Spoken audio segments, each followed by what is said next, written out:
विद्युतीय अभिलेख, विद्युतीय कारोबार, डेटा गोपनीयता, साइबर सुरक्षा सेवासँगै डोमेन नाम, सर्भर, क्लाउड, डेटा सेन्टर सञ्चालनलाई कानुनी मान्यता दिएको छ।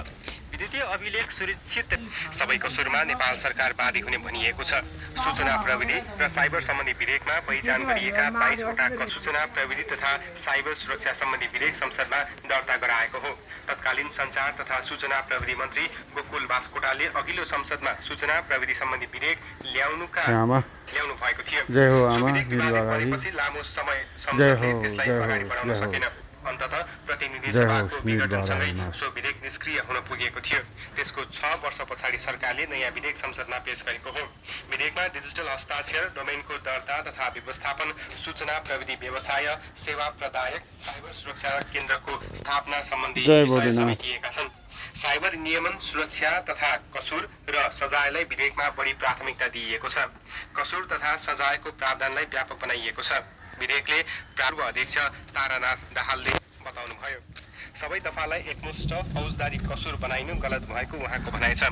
कसुरको बताउनुभयो, अश्लील सामग्रीको परिभाषा नगरिकनै त्यस्तो सामग्री उत्पादन, वितरण, प्रकाशन, प्रसारण वा खरिद बिक्री गर्न वा गराउने भनिएको छ।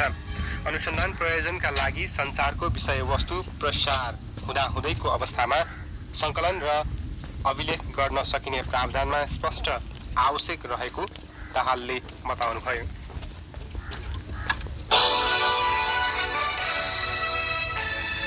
मनसुन भित्रिन थालेपछि पहाडी भेगमा बर्खे धान रोपाई सुरु हुन थालेको छ।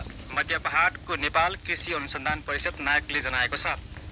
नायकका वैज्ञानिक सुशील सुवेदीले भन्नुभयो, पानी उपलब्ध हुने क्षेत्र र उत्पादन बढेर 54,11,083 टन पुगेको थियो। अहिले पनि मध्य पहाडी र कुलो पुगेको ठाउँमा रोपाई सुरु हुन थालेको छ। महासङ्घका संस्थापक अध्यक्ष उत्तम अधिकारीले भक्तपुर क्षेत्रमै मल अभाव भएको गुनासो आएको बताउनुभयो। अन्य जिल्लामा पनि किसानले मल नपाएको गुनासो गरिरहेको उहाँको भनाइ छ।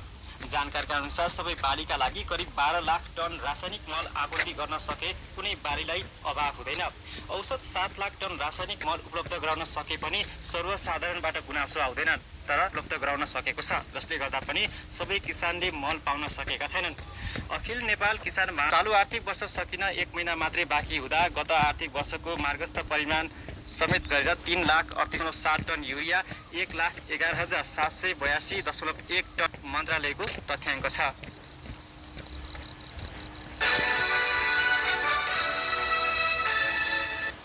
अछामबाट दैलेखमा दैनिक उपभोग्य वस्तु ढुवानी गर्ने क्रममा कर्णाली नदीमाथिको झुलुङ्गे पुलको लट्ठा चुडिएको र अड्किएको घटना भएको 1 वर्ष